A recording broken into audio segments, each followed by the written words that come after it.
Me voy a tomar el atrevimiento de grabar esta clase. Digo, sí puedo, ¿verdad?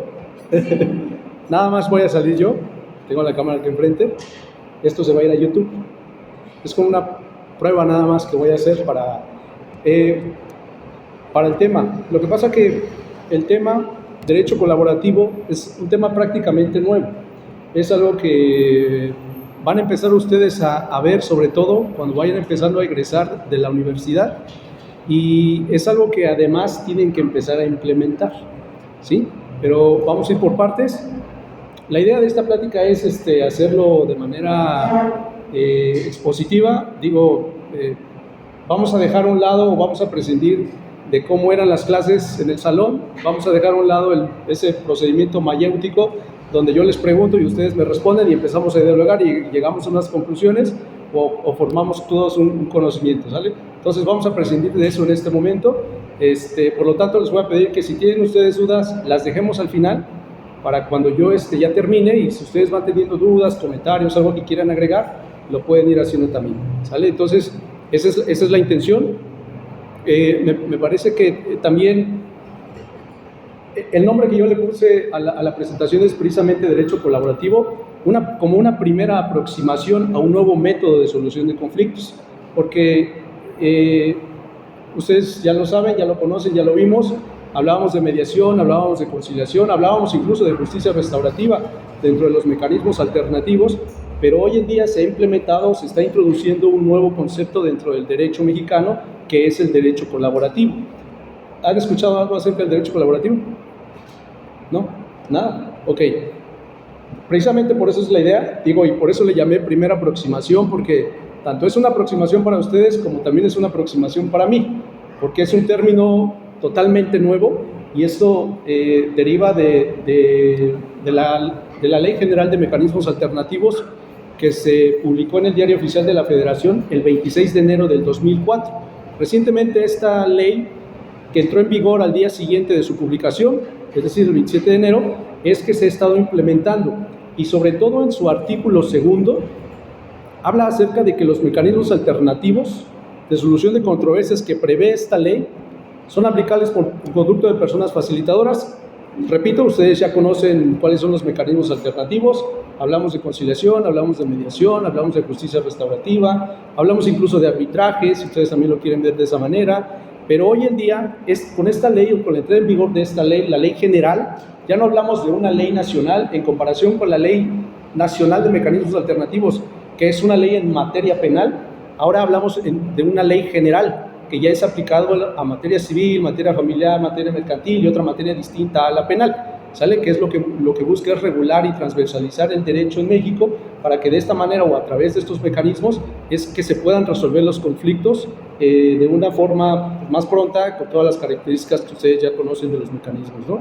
Entonces, y la parte donde sale o de donde desprendemos este concepto de derecho colaborativo es en esta: así como personas abogadas colaborativas, dice, certificadas para dichos efectos. Esto significa que ahora cualquiera de ustedes que a lo mejor digan, ¿sabes qué? Yo no quiero dedicarme a la mediación. Es más, ni me gusta la conciliación, ni me gusta menos la justicia restaurativa, pero quiero ser abogado. Quiero ser abogado y quiero dedicarme al litigio. Y eso es una buena parte, pero también esta parte del artículo nos da la apertura a que seamos abogados colaborativos, ¿sí? ¿Y qué significa ser abogados colaborativos? Ahorita vamos a esa parte, porque lo que da esta ley ahora, la nueva Ley General de Mecanismos Alternativos, que como ley general, y como ustedes también ya lo saben, lo que hace es distribuir competencias a los distintos niveles de gobierno, tanto a nivel federal, estatal y municipal, y lo que hace es que cada estado tiene que regularse a sí mismo dentro de la materia de mecanismos, sus poderes judiciales, para que se pueda implementar este tipo de mecanismo alternativo, ¿no? Entonces, estas personas abogadas colaborativas tienen que estar certificadas. La misma función, o bueno, más bien la misma certificación que aplica para los mediadores, ya sea tanto públicos como privados, va a empezar a aplicar también para los abogados colaborativos. Y ya sé que a lo mejor a alguno de ustedes les gusta ver cómo escurre la sangre cuando se cortan las cabezas en los juicios, y eso está bien, Pero más allá de eso es cambiar precisamente esa perspectiva y ese paradigma de lo que es el litigio allá afuera, porque lo que se pretende ahora con la introducción de este concepto es cambiar totalmente ese paradigma de lo que es el litigio en los juzgados y dejar de mirar el derecho como una guillotina, ¿sí? Como esa parte donde ustedes ponen la cabeza en el cuenco de la guillotina, dejan caer la hoja y adiós cabeza, ¿no? Entonces lo que se busca es tratar de evitar un poco esa situación. No digo que se vaya a desvirtuar o a evitar totalmente los juicios, porque evidentemente, y como ustedes lo saben, no todo se va a resolver a través de una mediación, por ejemplo, porque además no todos los conflictos tienen que ser resueltos a través de una mediación, sino que el Estado, a través del juicio o del juez, también tiene que intervenir en esos casos, ¿no? Entonces, de entrada, aquí, perdón, me equivoqué, me pasé una. El artículo 4 de la misma ley general establece que son mecanismos alternativos de solución de controversias de manera iniciativa y no limitativa las siguientes. Nos saltamos la fracción primera y en la fracción segunda encontramos la negociación colaborativa. Y nos dice, es el proceso por el cual las partes buscan la solución pacífica y equitativa de su conflicto con la asesoría de personas abogadas colaborativas a través del diálogo y, si fuera necesario, el apoyo de terceros. Desde aquí se empiezan a ver incluso las diferencias entre el derecho colaborativo y la mediación. Porque aun cuando el derecho colaborativo es un mecanismo también o es considerado una alternativa al juicio, no son lo mismo. Aun cuando diga que también está implícita la negociación y además el diálogo, no significa que también sea lo mismo, porque en la negociación colaborativa o en el derecho colaborativo no interviene un mediador, no interviene un conciliador. Quienes intervienen son ustedes como abogados, ¿sí? Ustedes, abogados de las partes, son quienes auxiliarán a su cliente, en este caso, para que a través de la cooperación o de la colaboración con la otra parte puedan llegar a tomar acuerdos y puedan negociar el asunto para resolver el conflicto. Básicamente esa es la negociación colaborativa, ¿no? Por eso dice, es el proceso por el cual las partes buscan la solución pacífica y equitativa de su conflicto. Volvemos a las mismas características de los mecanismos, que tiene que ser pacifista, que tiene que ser a través del diálogo, que tiene que ser voluntario, que tiene que ser equitativo, etcétera, y todo lo que ustedes ya saben, ¿no? El artículo 5, por su parte, dice, para efectos de esta ley se entenderá por persona abogada colaborativa aquella persona que cuenta con la patente para ejercer la profesión de derecho o abogacía. Acá hay otra diferencia con la mediación incluso, porque si ustedes recuerdan, en la mediación no necesitas ni siquiera ser mediador. Puede ser psicólogo, puede ser comunicólogo, puede ser criminólogo, puede ser doctor, puede ser arquitecto si quieres, pero si te gusta la mediación, puedes dedicarte a la mediación. Lo único que pide la ley es que seas profesionista, un profesional con cédula profesional, y te puedes dedicar a la mediación, ¿sí? ¿Por qué? Porque son habilidades humanas, porque son habilidades que todos nosotros tenemos. Entonces cualquiera puede ser mediador, ¿sí? Como la frase en Ratatouille, ¿te gustó? ¿Han visto Ratatouille? Cualquiera puede ser cocinero. Lo mismo pasa con la mediación, cualquiera puede ser mediador, pero sí te pide un cierto estándar de preparación profesional, humana incluso, para que tú puedas desarrollar ese papel. Distinto pasa con el derecho colaborativo o con las personas abogadas colaborativas.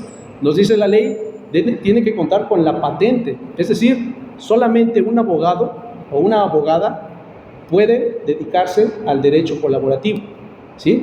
Solamente el abogado o la abogada que tenga un título, su cédula profesional, que se prepare, porque además para ser abogado colaborativo se requiere de una capacitación muy específica también. Es una capacitación totalmente distinta a la mediación, sin embargo, también están implícitas técnicas de comunicación, como el parafraseo, como el reencuadre, como hacer preguntas, como habilidades como la empatía, como autoconocimiento emocional, etcétera, y todo esto que vimos en su momento en la clase, ¿no?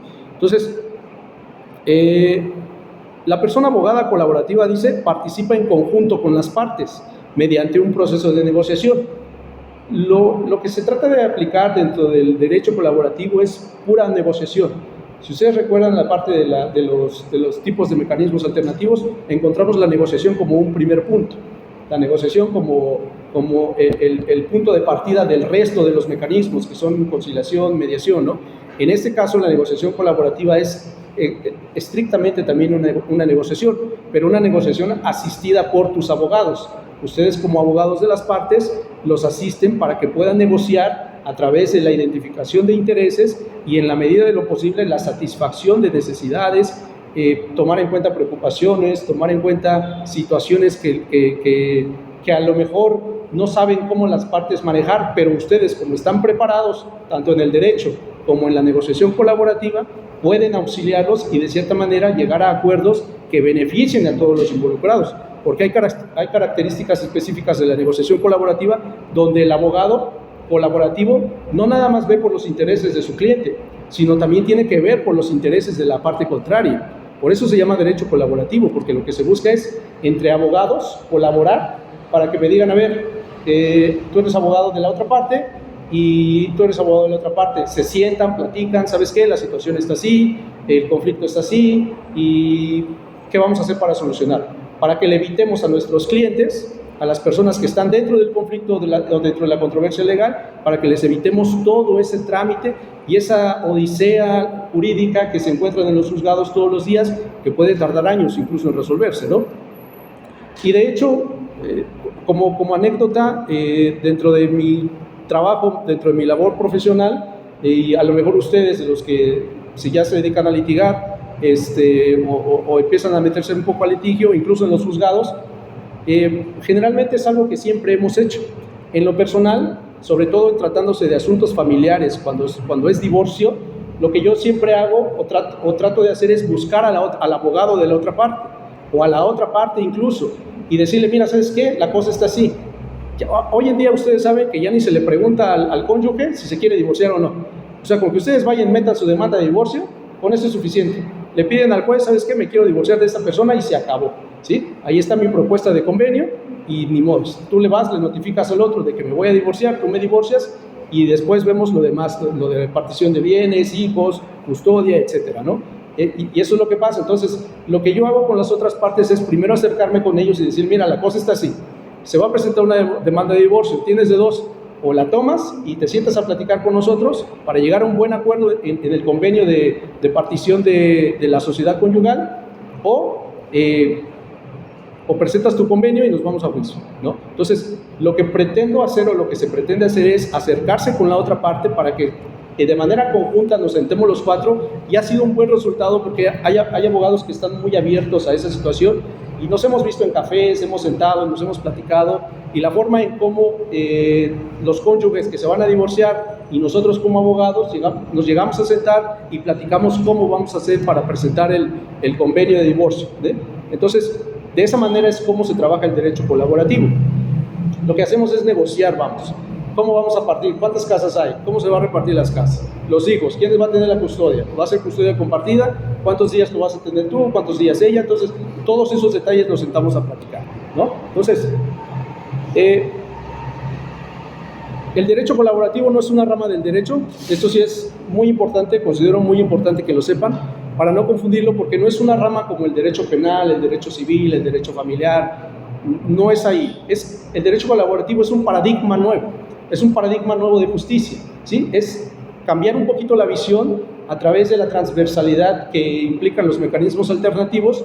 Y si ustedes recuerdan, veíamos acerca de cómo funciona la verticalidad de los mecanismos e incluso la horizontalidad, ¿no? Entonces, sigue la misma línea de la horizontalidad de todos los mecanismos, en el sentido de que todos podemos sentarnos, expresarnos, y a través de un diálogo más democrático, donde todos tengan la misma oportunidad de participar y de hablar y de exponer sus inquietudes, sus preocupaciones, sus necesidades, cada quien pueda decir qué es lo que necesita, ¿no? Entonces, es un paradigma dentro del derecho que está apoyada en la justicia centrada en las personas, ¿sí? Y ahorita vamos un poco a este punto de la justicia centrada en las personas, pero sí dejar en claro que el derecho colaborativo no es otra rama del derecho, no se estudia de manera independiente, no es como estudiar derecho penal por un lado y derecho familiar por el otro, ¿sí? Es una visión nueva del derecho, del derecho en general, ¿no? Que puede ser aplicado, y sobre todo se aplica más a materia civil, a materia familiar, que son las materias donde más se está aplicando ahorita el derecho colaborativo.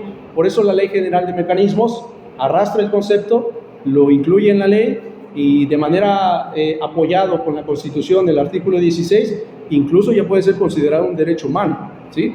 Hablar de derecho colaborativo o introducirnos al derecho o introducir a las partes que están en el conflicto en el derecho colaborativo también es como parte de sus derechos humanos y es una garantía para ellos que se les pueda acceder a la justicia por medio de ese papel, ¿vale? Entonces, un poquito de historia acerca del derecho colaborativo esta figura surge en Estados Unidos, más o menos a finales de los 80, principios de los 90, con este señor, Stuart Webb.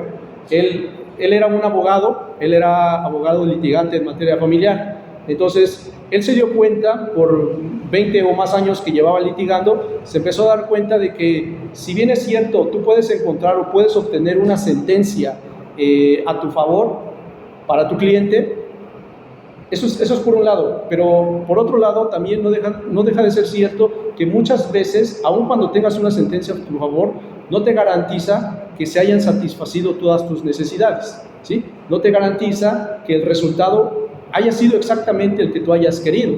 A lo mejor sí te dieron la casa, o a lo mejor sí tienes la custodia de tus hijos como tú lo pediste, o a lo mejor sí obtuviste la pensión o el porcentaje de pensión que tú pediste. Pero independientemente de eso, él se empezó a dar cuenta de que no satisfacía las necesidades de las personas. No terminaban de cerrar esos ciclos de separación o de juicio, y eso hacía que las personas se sintieran insatisfechas incluso con el mismo sistema de justicia. Entonces, lo que este señor hace es empezar a colaborar con los otros abogados para precisamente sentarse a negociar con los demás y poder llegar a acuerdos que de verdad satisfagan las necesidades. También, si ustedes recuerdan cuál era la diferencia entre conflicto y controversia legal, lo que hacemos en juicio es resolver la controversia legal, pero el conflicto personal que subyace al conflicto, a la controversia legal, muchas veces ni siquiera se resolvía, ¿sí? Siempre se permanecía estacionado ahí y no se encontraba una solución. ¿Por qué? Porque no estaba basado en los intereses de las partes, no estaba basado en la satisfacción de sus necesidades. Entonces, lo que hace este señor es aplicar o empezar a iniciar este proceso colaborativo, y es donde en Estados Unidos empieza a surgir lo que es el derecho colaborativo, ¿no? Es el primer país donde se empieza a surgir. De ahí, hoy en día, también España tiene un fuerte sistema de derecho colaborativo, donde incluso hay una ley. En Estados Unidos también hay leyes de derecho colaborativo, y además hay capacitaciones específicas para los abogados que quieren dedicarse exclusivamente al derecho colaborativo, ¿sí? Aquellos que digan, ¿sabes qué? No me quiero dedicar tanto al litigio, prefiero que nos sentemos a platicar, y en ese sentido vamos tomando acuerdos, ¿no? Ahora, ¿qué es la justicia centrada en las personas? Y esto era lo que yo les decía hace ratito, que el derecho colaborativo está centrado en una justicia muy distinta a como la conocemos. Y el mayor concepto de justicia que todos conocemos y que incluso aquí se los han enseñado, pues es el de Ulpiano, es el de dar a cada quien lo que le corresponde, ¿no? Ese ya no lo sabemos, hasta dormimos y soñamos con ese concepto.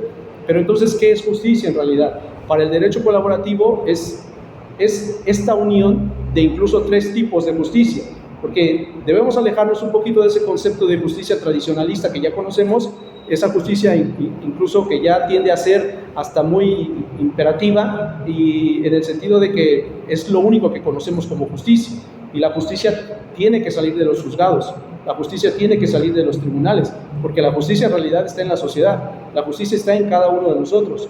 Cada uno de nosotros sabe qué tan justo es allá afuera, con sus papás, con sus amigos, con sus hermanos, dentro de la escuela. Cada uno sabe qué nivel de justicia tiene, de manera ética, moral incluso, tomando en cuenta a los demás también. No es solamente una satisfacción de mis necesidades o mis intereses, sino también tengo que mirar a los otros también, ¿no? Entonces, hablamos de que podemos conjuntar o podemos hacer esta relación simbiótica entre lo que es la justicia social, la justicia terapéutica e incluso lo que veíamos de la justicia restaurativa, ¿sí? Entonces, hablar de una justicia centrada en las personas es basarnos en una reparación o basarnos en los intereses precisamente que las personas tienen de la justicia o aquello que necesitan para poder tener un proyecto de vida más sano, un proyecto de vida más humano que respete su dignidad sobre todo. Y en ese mismo sentido o ese mismo enfoque tiene la justicia social, que está basada en la equidad y es imprescindible para que cada persona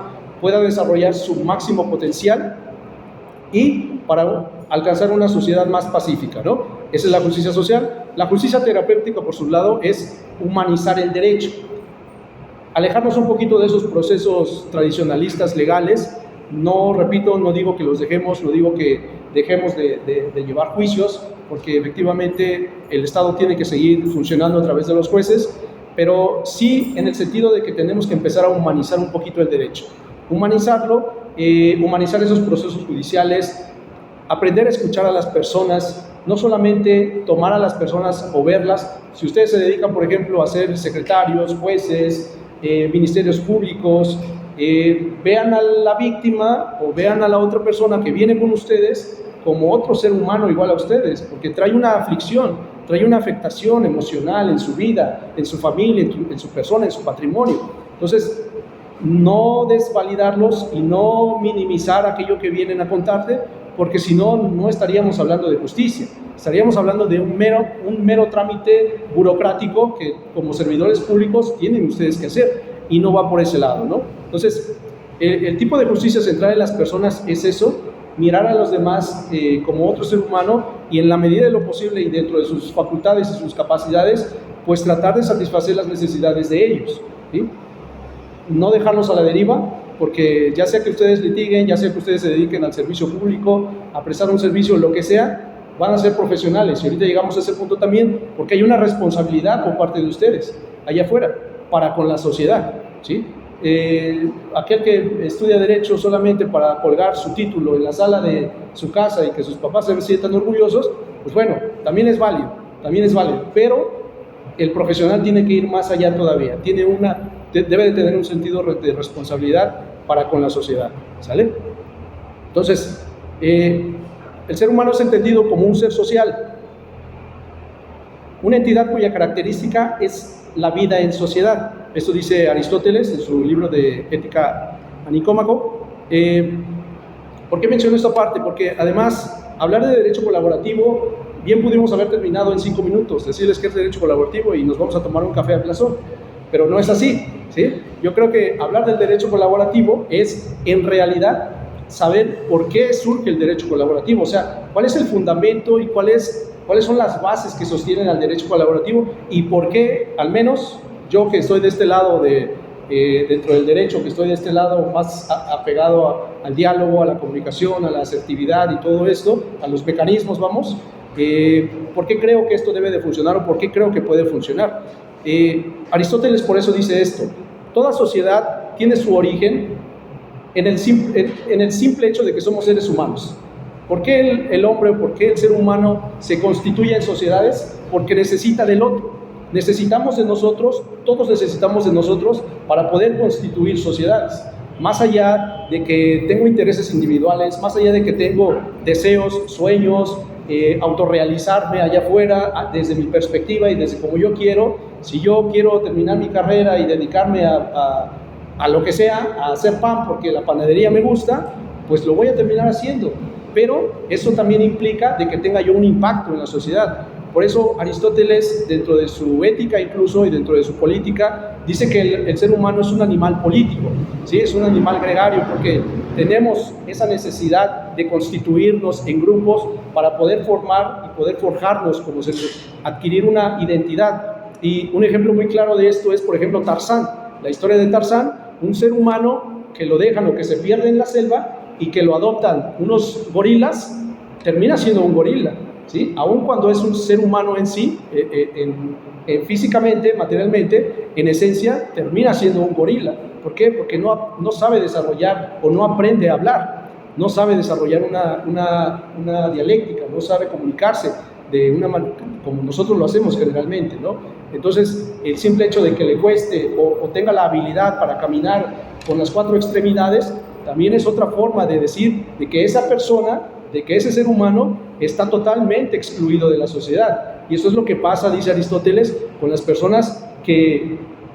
Hay solamente 2 formas, de acuerdo a la teoría de Aristóteles, hay solamente 2 formas en que un ser humano puede no necesitar a la sociedad. Cuando es considerado un dios o cuando es considerado una bestia. Cuando es considerado un dios es porque no necesita de nadie para satisfacer sus necesidades. Y creo que hasta ahorita yo no conozco a nadie que pueda hacerlo de esa manera. O que sea considerado como una bestia en el sentido de Tarzán, por ejemplo. Está tan excluido de la comunidad y de la sociedad que él no necesita a los demás, no sabe que existen otros igual que él, simplemente, ¿sí? Entonces por eso él se siente identificado y se siente cobijado por los gorilas, y vivir en la selva para él es cómodo, distinto a que si uno de nosotros nos vamos a vivir a la selva, no duramos ni una hora, yo creo, ¿no? ¿Por qué? Porque son condiciones en las que no estamos acostumbrados simplemente a vivir. La comida, el convivir con otros. Por ejemplo, hay una película de, no sé si la vieron ustedes, El náufrago, donde sale Tom Hanks, que se vuelve amigo y le da identidad a un balón de voleibol, le dibuja y le pone un nombre, ¿no? Entonces llegas a un estado de locura en el que necesitas de otro, por eso esa identidad que le da el balón, porque necesita de otro para no olvidarse de que es un ser humano, ¿sí? Para no olvidarse de que también tiene sentimientos, para no olvidarse de que allá afuera hay otro ser humano igual que él. Entonces, por eso le da esa connotación al balón como un ser humano y trata de asimilarlo, ¿no? Entonces, ¿por qué traigo esto a colación? Porque el derecho colaborativo trae las mismas funciones que la sociología. La sociología, más allá de estudiar o de tratar de averiguar por qué surgen las sociedades o cuál es el origen de las sociedades, lo que hace es estudiar por qué nos conglomeramos, por qué funcionamos en sociedad, por qué es necesario que nosotros podamos estar dentro de una comunidad para poder adquirir una identidad. Cada uno de nosotros, dependiendo del lugar en el que vivan, tienen tradiciones distintas, tienen incluso rituales distintos, ¿no? En su familia, en casa.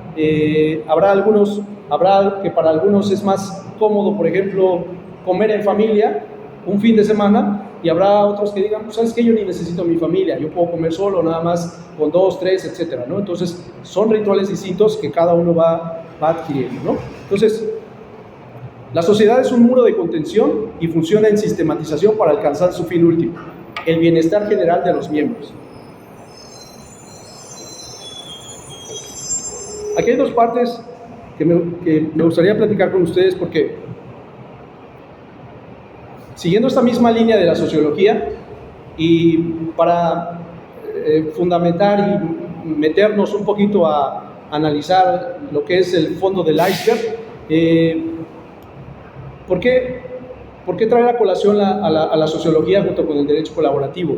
Porque si sabemos que dependemos de otros para poder funcionar como individuos, porque al final de cuentas como individuos formamos parte de una sociedad, pero también la sociedad nos constituye a nosotros, este es un bucle, este es un trabajo a la inversa, esto es reciprocidad incluso entre nosotros con la sociedad y la sociedad con nosotros, porque simplemente con ustedes a lo mejor ya se identifican, ustedes dentro de ustedes, aunque no lo quieran, se van alimentando y se van retroalimentando todos los días.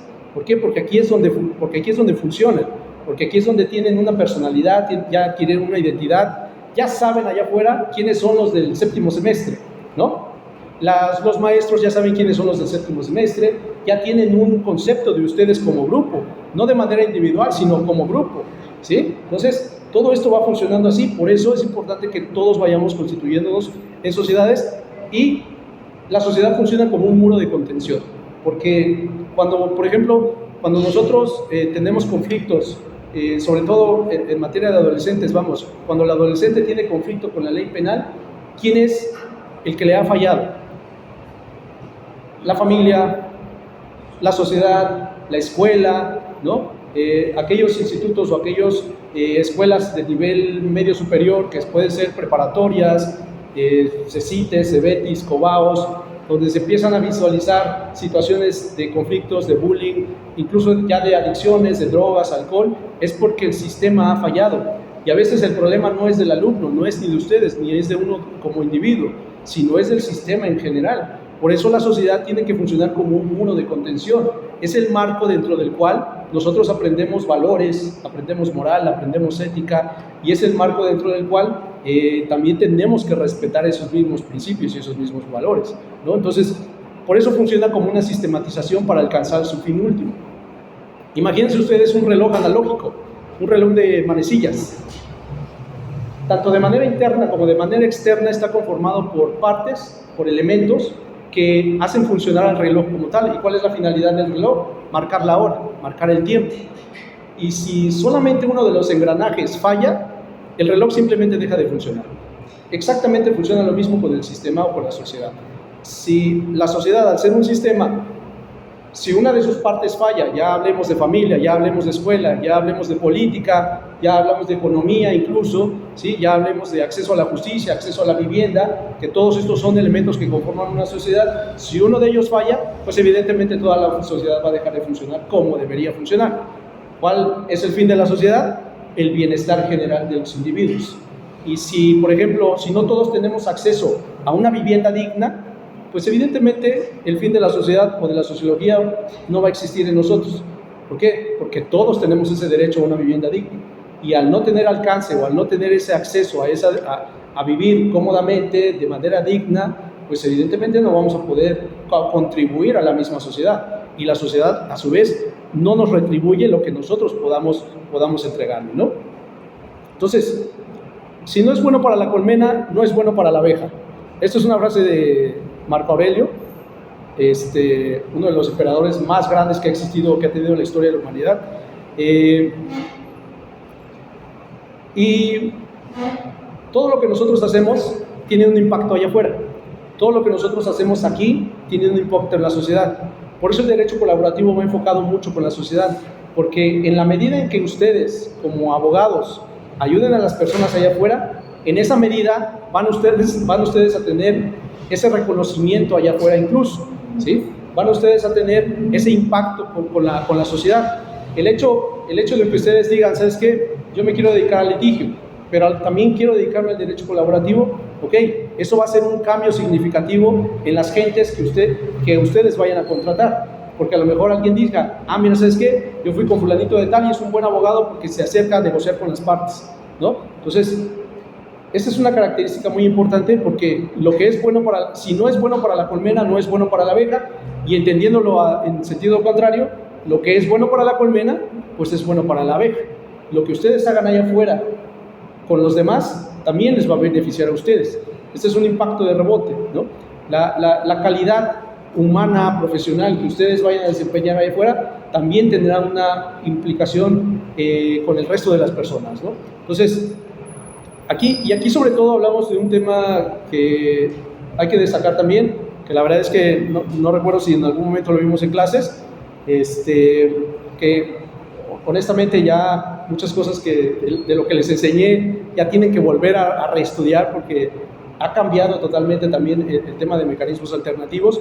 Y bueno, no se diga Víctor ya creo que ya más de un año, ¿verdad, Víctor? Que les di la clase.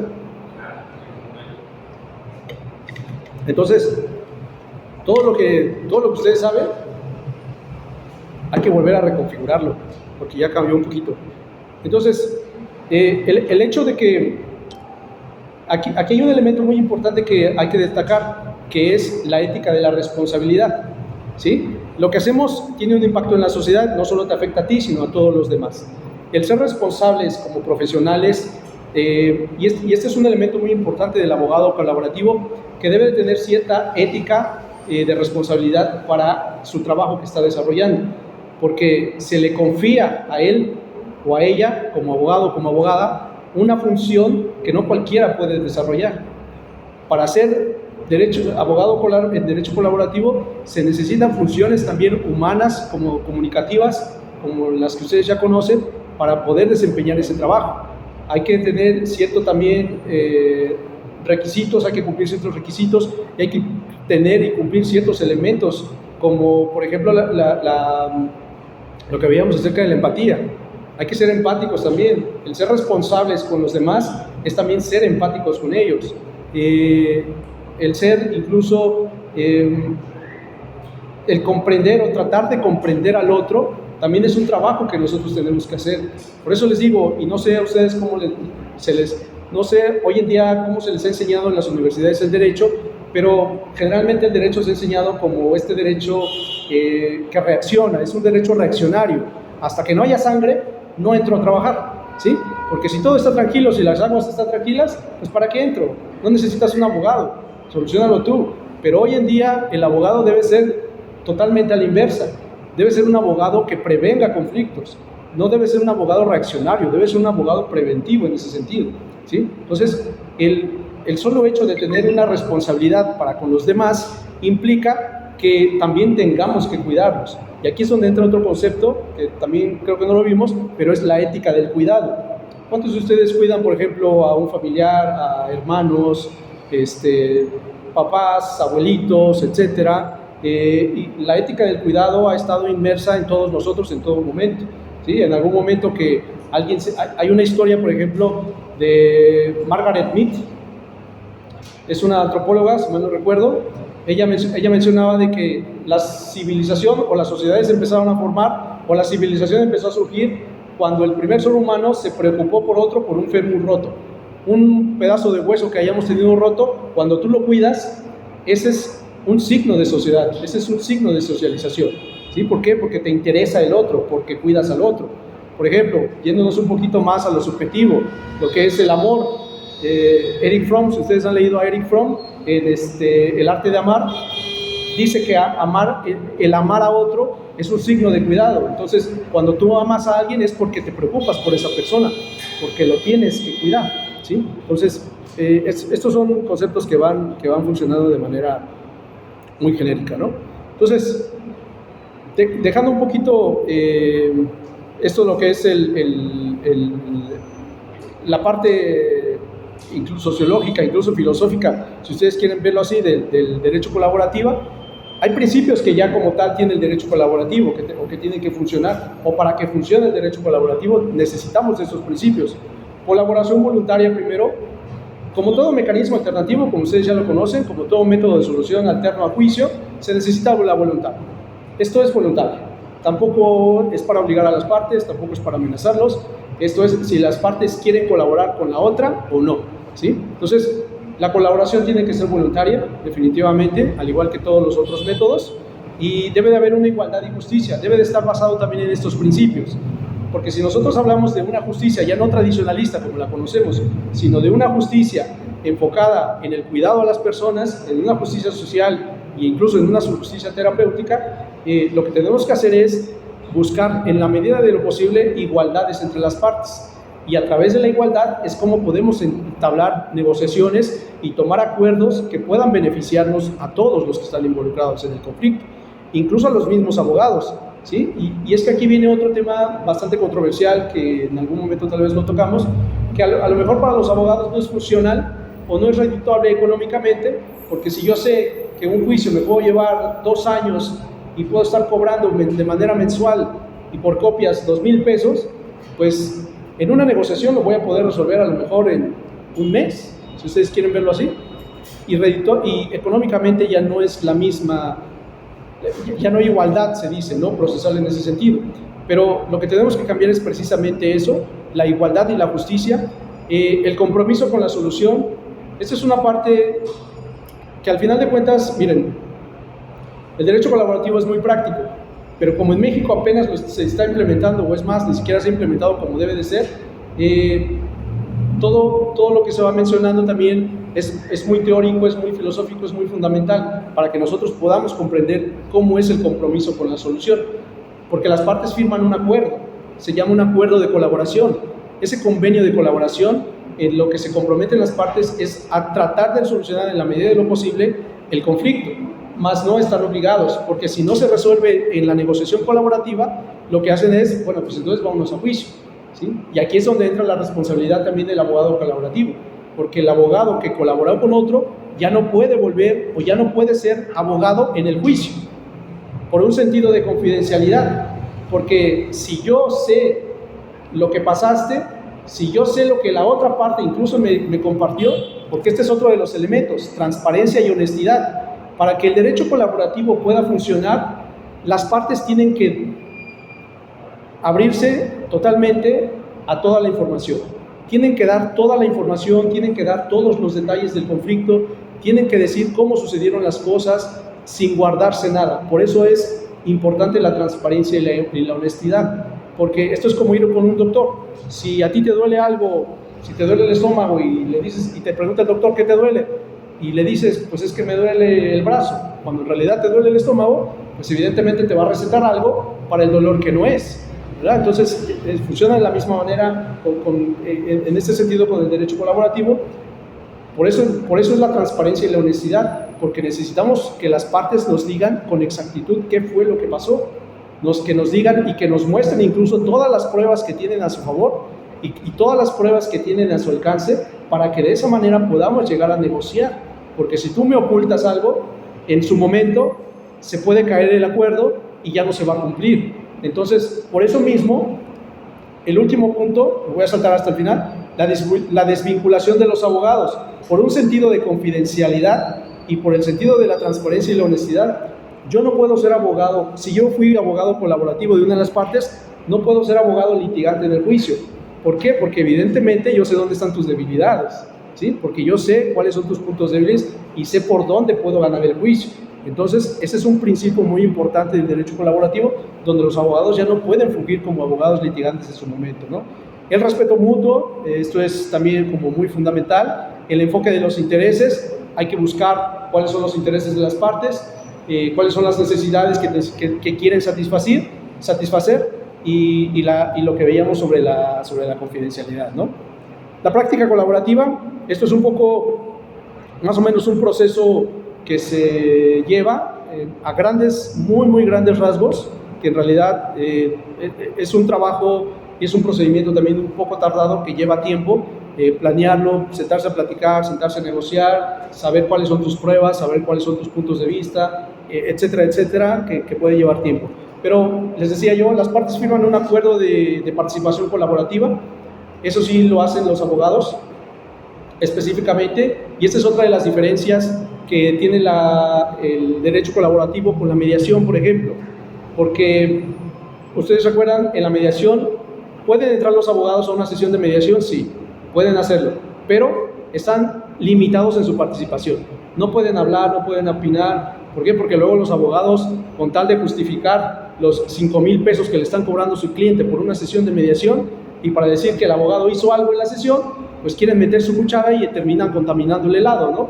Entonces, en lugar de ayudar a veces, y esto es lamentable porque en lugar de ayudar, lo que hacen pues es entorpecer mucho el resultado que queramos alcanzar dentro de la mediación, ¿no? Entonces, en el derecho colaborativo pasa totalmente lo contrario, porque aquí, si bien puede estar un mediador, su participación no es fundamental, su participación es meramente observatoria.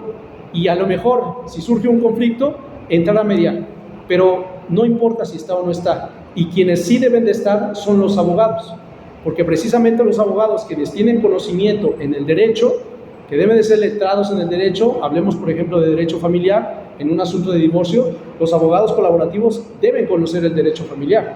Por eso, uno de los requisitos para ser abogado colaborativo, pues es tener esa experiencia, ¿no? en la materia en que tú vayas a colaborar con la otra parte. Y aquí sí es importante su participación, porque su participación es totalmente activa, es siempre, en todo momento. Las partes indican voluntariamente toda la información que les es relevante y entregan documentación o material del asunto que se va a resolver. Esto es parte de la honestidad y de la transparencia. No puedes guardarte ningún tipo de información, porque si tienes esa voluntad de querer resolver el conflicto a través del derecho colaborativo, sí necesitas o sí necesito que me des toda la información que tú tienes acerca del conflicto, ¿no? Las partes acuerdan realizar esfuerzos de buena fe en sus negociaciones para alcanzar una solución aceptable por ambas, y cada parte debe estar representada por un abogado que termina con el inicio de cualquier procedimiento judicial. Esto era lo que les decía, el abogado colaborativo, si no se soluciona el conflicto ahí, o si no se soluciona la controversia, adiós al abogado colaborativo, se va con otro abogado, se pretende buscar a otro abogado para que sea él quien litigue el asunto. Y aquí hay y a lo mejor esta es una desventaja del derecho colaborativo, porque puede ser que las partes digan, voy a gastar en un abogado colaborativo durante el tiempo que vaya a durar la negociación colaborativa, para que si no llegan en un punto de negociación o de solución, tengo que contratar a otro abogado para que me resuelva la situación. Entonces, esta es como que la parte oscura que se le ha visto, ¿no? La parte oscura de la moneda que se le ha visto al derecho colaborativo, en el sentido de que a lo mejor, evidentemente no es garantía tampoco de que se vaya a solucionar, pero precisamente para eso son las capacitaciones también que se hacen a los abogados colaborativos, porque deben de saber de técnicas de comunicación, habilidades, todo este rollo que ya se ha visto en los mecanismos alternativos, y tiene que saber negociar al final de cuentas. Y saber negociar también no es un 50 y 50 necesariamente. A veces voy a tener que ceder de mi 50 un 10% para que el otro gane un 60% y yo un 40%. Eso es, al final de cuentas, eso es negociar también, ¿no? No necesariamente es un 50 y 50. Y bueno, las partes podrán convenir la intervención de profesionales de la salud mental, financieros, etc. Este es otro punto también del derecho colaborativo, en el que evidentemente el abogado no es todólogo, no sabe todo, y a lo mejor si necesitamos a un ingeniero porque hay un conflicto entre vecinos por la construcción de una propiedad, y a lo mejor los abogados, pues como no saben de arquitectura o no saben de ingeniería, necesitan a un arquitecto o un ingeniero que venga a aclarar ciertas situaciones. Y entonces este especialista viene a formar parte también de la colaboración para la solución del conflicto, para la solución de la controversia. Y de ese sentido, lo que se busca es que en la medida de lo posible, y los mayores especialistas que puedan entrar a resolver el conflicto y ayudar a las partes, se les llame, se les invite, se les pueda tomar en cuenta su punto de vista y su participación, para que sean ellos quienes ayuden a las partes a resolver el conflicto, ¿no? Entonces, pues bueno, ya para terminar un poquito con esta participación, hay que ser profesionales, no solo técnicos. Esta es una frase de Adela Cortina en su libro ¿Para qué sirve realmente la ética? Adela Cortina habla mucho acerca de la responsabilidad del profesional. Adela Cortina dice que hay una diferencia entre ser profesional y ser profesionista. Todos ustedes, cuando salgan de aquí, van a ser profesionistas, ¿sí? Porque saben derecho, porque saben derecho civil, saben derecho mercantil, saben cómo llevar una audiencia a lo mejor, saben que es una etapa de juicio oral, etcétera, etcétera. Y esa es la técnica, ¿sí? Van a ser técnicos en derecho, ¿sí? Pero profesionales es totalmente distinto, porque el ser profesionales o un buen profesional conoce cuáles son las metas de su profesión. Y dentro de las metas que debe tener toda profesión, por ejemplo en el derecho, es el bienestar común, es buscar el bienestar de la sociedad. Esa es la meta del derecho. Entonces, y dentro de estas metas, nosotros encontramos también cuáles son nuestros bienes internos. Para que ustedes puedan ser buenos profesionales, necesitan dos cosas. Necesitan vocación, que es la habilidad básicamente, el gusto por el sentir, vamos a llamarle, el gusto por el servir a los demás, por servir a la sociedad, pero también la excelencia. La excelencia no entendida en un sentido despectivo, o excelencia en el que me siento más que los demás, o en el que soy mejor que los demás, sino la excelencia en un sentido virtuoso, en el que si yo tengo una habilidad, porque a lo mejor a estas alturas ustedes ya identifican qué rama del derecho les gusta más, por ejemplo Sheila, que decía que le gusta el derecho laboral, ¿no? Entonces, si a ella le gusta más el derecho laboral y considera que es una buena abogada laboralista, esa es su habilidad, esa es su vocación. Y por otro lado, su excelencia la va a encontrar cuando ella brinde ese servicio como abogada laboralista para las personas trabajadoras específicamente, ¿no? Entonces, ella, al brindar su trabajo, su función, sus capacidades para ayudar a una sociedad laboral específicamente, en ese sentido, ella va a encontrar una excelencia ahí en su trabajo, en su profesión. Y también hay beneficios externos, o hay bienes externos, que es el reconocimiento. El reconocimiento que ustedes vayan teniendo allá afuera no es un reconocimiento para enaltecerse o ponerse el traje más caro o tener el carro más caro, ¿sí? Sino es un reconocimiento cuando la gente viene y les dice: muchas gracias, licenciada, porque me ayudó a resolver este problema, o muchas gracias porque me ayudaste a resolver esta situación, ¿no? Entonces, ese es un reconocimiento que ustedes, en esta profesión específica del derecho, ustedes pueden encontrar allá afuera. Entonces, Adela Cortina dice: hay que ser profesionales, no solo técnicos. Hay que tener cierto nivel de ética también en su trabajo para que puedan obtener estos bienes y puedan alcanzar una excelencia, y también puedan alcanzar un reconocimiento allá afuera, ¿no? Entonces, yo nada más, ya creo que ya era el último, ¿no? Así ya. Termino con esto, chicos. Y pues solamente, pues si tengan dudas, preguntas, adelante. Ay, mira, es que, bueno, en el segundo punto de la práctica colaborativa, usted nos indica que las partes tienen que indicar, entregar como toda la información relevante, entregar la documentación o material del asunto. eso me suena a mí como un tema de pruebas, como usted Ok. comentó. Entonces, bueno, así como nos explicó que ya casi todo lo que nos enseñó pues cambió. Entonces, en ese sentido, porque, o sea, sí es una como voluntaria y se va, y bueno, yo entendía que se basaba en la buena fe y en la colaboración de las personas.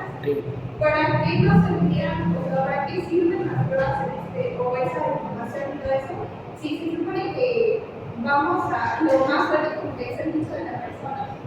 Ok, entiendo. Qué bueno que mencionas esto y una palabra que dijiste, buena fe, porque precisamente el derecho colaborativo también está basado en la buena fe, precisamente por lo mismo, porque recuerden que la negociación colaborativa no es lo mismo que mediación.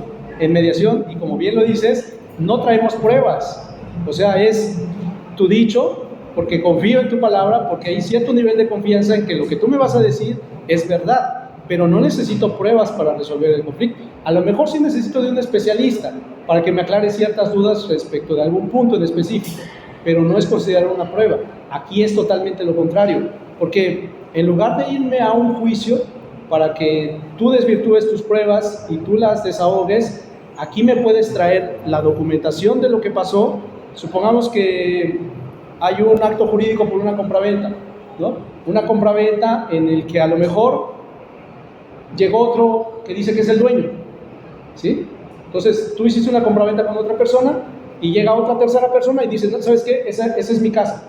¿Quién te la vendió? No, pues me lo vendió fulanito de tal. Ah, es que él no era el propietario, yo soy el propietario. Entonces, nos sentamos los tres, con los tres abogados, y de manera colaborativa, yo necesito pedirte cuáles son tus documentos, ¿sí? Porque aquí sí necesito pruebas. Para que yo como abogado pueda ayudarte a resolver esta situación, sí necesito que me traigas tu escritura, cuándo lo compraste, cómo lo adquiriste, quién fue el notario que te firmó, cuándo celebraron la compraventa, etcétera, todo, absolutamente todo, ¿sí? Pero sí necesito, por ejemplo, más pruebas de lo que tú me vayas a decir. No se trata simplemente de con el mero diálogo tratar de llegar a una solución, no, aquí vuelvo a lo mismo, como en el derecho colaborativo se necesita que el especialista sea un abogado en la materia de que se esté tratando, y en la mediación no, porque a lo mejor la mediación la va a llevar una psicóloga, en el mismo asunto, cuando hay cuando a lo mejor tú compraste una casa que no era de la persona que te vendió, sino era de otra tercera persona. Entonces, en ese sentido, en la mediación a lo mejor sí con el diálogo lo podemos solucionar. Y el trabajo del mediador es preguntar y hacer preguntas, hacer reencuadres, parafraseos y todo este rollo, ¿no? Pero como tal, no necesito yo pruebas para que tú me vengas a decir si es cierto. No estoy aquí para decir si es verdad o es mentira lo que me estás diciendo. Solamente yo confío en tu palabra y con base en lo que las partes me digan es cómo vamos a llegar a un acuerdo. Y en el derecho colaborativo funciona totalmente distinto, porque si en la mediación tú le traes una escritura a una psicóloga, pues te va a decir, oye, discúlpame, pero yo no le entiendo, ¿sí? ¿Qué es esto? O sea, ¿para qué me lo traes? No lo necesito. Yo lo único que necesito es que tu palabra cuente y de los acuerdos que vayas a tomar, en eso se vayan basando. Y sobre todo, ¿saben qué? También lo que pasa a veces es que otra diferencia entre la mediación y la negociación colaborativa es que se considera que en la mediación, a veces como la persona que es mediadora no es abogado, no cumple con los requisitos legales para firmar un convenio. Entonces no sabe qué es la equidad. A lo mejor los acuerdos que están tomando las partes no son iguales, no son equitativas. Porque a lo mejor para la psicóloga dijo, como esto es voluntario y las partes están de acuerdo con esto, pues entonces así lo dejo y así celebro mi convenio. Pero eso no es cierto, porque como abogados debemos de tener en cuenta, como abogados mediadores, debemos de tener en cuenta que, por ejemplo, no puede haber una lesión. Es decir, una de las partes no puede aprovecharse de la ignorancia o del estado de necesidad de la otra persona, porque si yo como abogado y mediador me percato de eso, yo puedo entrar al quite con esta situación y decirle, a ver, no hay equidad acá, ¿sí? Porque si a lo mejor tu reparación del daño es de 50,000 y el otro te quiere dar 10,000, pues entonces ya no hay como tal esa equidad, ¿no? Entonces sí es necesario cuidarlo, pero y qué bueno que haces la pregunta, porque precisamente es eso. O sea, aquí sí me funcionan a mí toda la información, porque soy tu abogado, porque como tu abogado, aunque no me vaya yo al litigio, como tu abogado lo puedo resolver acá. ¿sí? Entonces, es distinta la materia con la mediación. No sé si te respondí, Mete. ¿Sí? Ok. ¿Otra pregunta? No. ¿Nada? Pero yo también tenía otra. Ah, ven. Dale. Tengo una pregunta. En ese sentido en el que, bueno, usted nos comenta también que en la práctica, en el derecho colaborativo, pues se busca también ponerse, pues de cierta forma, en los zapatos de ambos, y en el sentido en el que usted nos comenta de este ejemplo de José Francisco, bueno, es que nosotros nos han enseñado ese tema de que la justicia es para cada quien que le corresponde, pero en el tema de la cultura, de nuestra cultura, creo que siempre entendemos que hay alguien bueno, alguien malo, alguien que necesita ganar más y hay alguien que tiene que perder. Sí. Entonces, entonces queda como que en esta parte en la que nos vamos a poner, aunque haya sido malo, por decirlo de alguna forma, entonces queda como que ese sentido de justicia. ¿Por qué nos vamos a poner en el zapato de alguien que fue malo? Que fue malo. Entiendo tu punto. Es que mira, lo malo que yo le veo al concepto de justicia, de dar a cada quien lo que le corresponde, es ¿cómo sabes qué le corresponde a cada quien?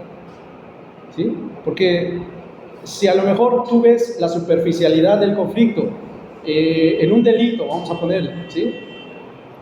En un robo, alguien entra a tu tienda a robar,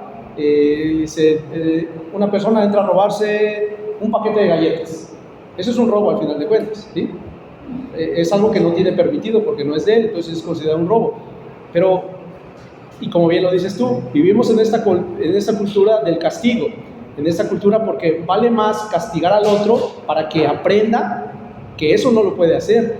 Y es que nuestra sociedad es paternalista, vivimos en una sociedad paternalista, adultocentrista, en el que tienes que castigar al otro para que aprenda, ¿sí? Pero no siempre es así, porque si tú no le preguntas a esa persona por qué lo hizo, y a lo mejor algunos dirán, eso es muy blandito, ¿cómo le voy a preguntar? Si ya lo robó, y si lo robó, lo voy a castigar. Pero si tú le preguntas por qué lo hizo, a lo mejor es porque tenía hambre esta persona, porque tiene una necesidad de comer, ¿sí? Y esto es muy común siempre, y siempre lo he creído, que ante la comisión de delitos hay una insatisfacción de necesidades, y el trabajo es identificar cuál es esa necesidad que no se ha satisfacido. Entonces, sí puede sonar un poquito como tú dices de, bueno, ¿y por qué le voy a dar la oportunidad si al final es que me está dañando? ¿No? Pero, por ejemplo, esto ha tenido más función en materia familiar por la protección de los niños, porque es muy común que entre padres, cónyuges que se estén divorciando y haya hijos de por medio, pues siempre tiendan incluso a utilizarlos a los hijos como una forma de agredir al otro, a la expareja, ¿no? Entonces, si tú no te sientas a platicar cuáles fueron las circunstancias que llevaron a esta pareja a derivar el conflicto o a derivar el divorcio, pues simplemente no vas a saber por qué lo están haciendo o por qué tratan de dañarse entre ellos, que es muy común, es muy generalmente las parejas que se divorcian, no todas, pero generalmente las parejas que se divorcian, aún después del divorcio, siguen manteniendo este rol de daño, ¿no? Te digo, me haces, te hago, ¿no? Entonces, es muy común. Por eso te digo, sí es muy importante que por eso el abogado en este sentido colaborativo tenga esa capacitación también como la tienen los mediadores, que no es exactamente la misma, pero sí va muy enfocada al sentido de saber comunicar, al sentido de saber identificar intereses, identificar necesidades, qué le preocupa a cada una de las partes, y de esa manera ayudarlos para que también puedan empatizar entre ellos, comprenderse. Lo que pasa es que la empatía no es solamente ponerse en los zapatos del otro, es comprender tus razones de por qué estás haciendo lo que haces, o por qué actúas como actúas, ¿sí? O por qué la acción que tomaste consideras que es la mejor, ¿sí? Es meterse a la historia del conflicto. Y aquí es donde nos metemos otra vez al concepto de cuál es la diferencia entre conflicto y controversia. La controversia es lo legal. La controversia es que si tú quieres la patria potestad o la custodia de tus hijos, esa es la controversia. Pero el conflicto que subyace es meterme a saber cuál es la historia de ustedes dos. Es yo necesito saber por qué quieres esa custodia. Si es por capricho, nada más por dañar al otro, o es porque de verdad hay un sentido de necesidad ahí, ¿no? Entonces, es complejo, pero te entiendo. ¿Cuál es otra pregunta? A ver, explique. Su experiencia profesional, ¿qué desafíos enfrenta el profesional del derecho para poder capacitarse? O sea, actualmente sí hay algún ente regulado por la ley el cual brinde esa certificación y si en dado caso pues es costoso para el profesional del derecho obtenerla. ¿Qué desafíos puede haber? Mira, el desafío más grande que yo me he encontrado hasta ahorita es el cambio de paradigma, como le llaman el cambio de chip, porque sobre todo los abogados que ya están, pues ya tienen forjada una carrera profesional allá afuera, que se han dedicado al litigio, o incluso los que están en la función pública como jueces, magistrados, ministerios públicos, todavía están muy reticentes a esta parte de cambiar del castigo por el diálogo, ¿sí? Porque para ellos es más funcional castigar que sentarme a platicar con las partes de por qué hicieron lo que hicieron y cuáles son los acuerdos que quieren llegar. Para ellos el derecho es el derecho y lo que dice la ley es lo que se tiene que hacer, ¿sí? Entonces, creo que el mayor reto que se ha encontrado hoy en día es el cambio de chip, es el cambio de este paradigma precisamente de lo que es la justicia, lo que yo les decía hace rato. Sabemos que justicia es dar a cada quien lo que le corresponde, pero ¿cómo vas a saber qué le corresponde a cada uno si no le preguntas cómo le ha afectado la situación, qué necesita, qué necesitaba en su momento, por qué actuó como actuó, etcétera, etcétera, ¿no? Entonces, creo que ese ha sido la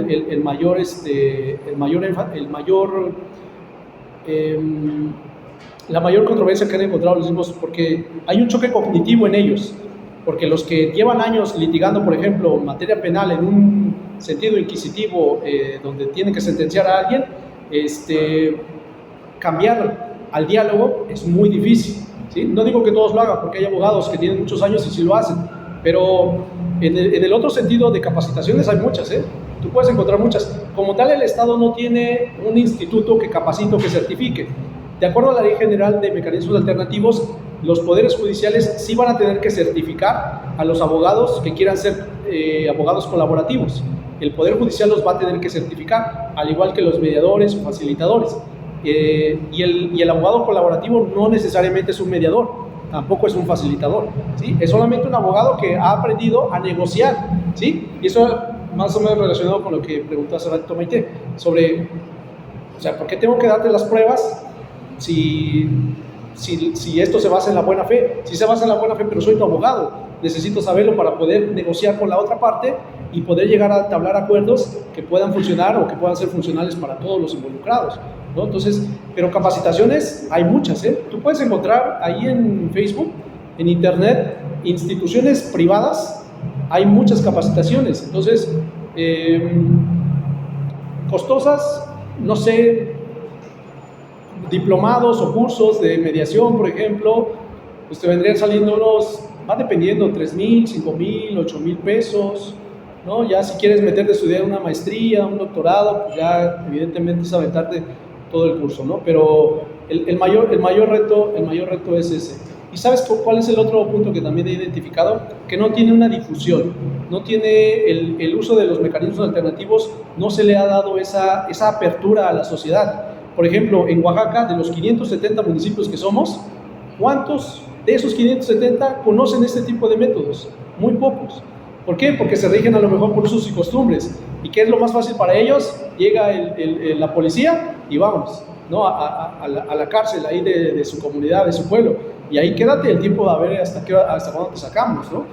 ¿Pero por qué? Porque no se les ha dado esa difusión. Hay una falta, esta me parece que sí es una falta por parte del Estado de hacerle difusión a los mecanismos alternativos, porque incluso ni siquiera por eso muchos abogados no lo conocen o no confían en ellos, porque no se les ha dado la difusión, no se les ha dado a conocer, ¿no? Entonces hay muchos retos todavía en ese sentido, pero yo diría que esos son los más grandes. ¿Y se podría decir que los alcaldes municipales pueden llegar a utilizar algún tipo de estrategia, digamos, de mediación? Totalmente. Totalmente. Mira, hay un programa, en Jalisco hay un programa que se llama mediación in situ, que se aplica a los policías.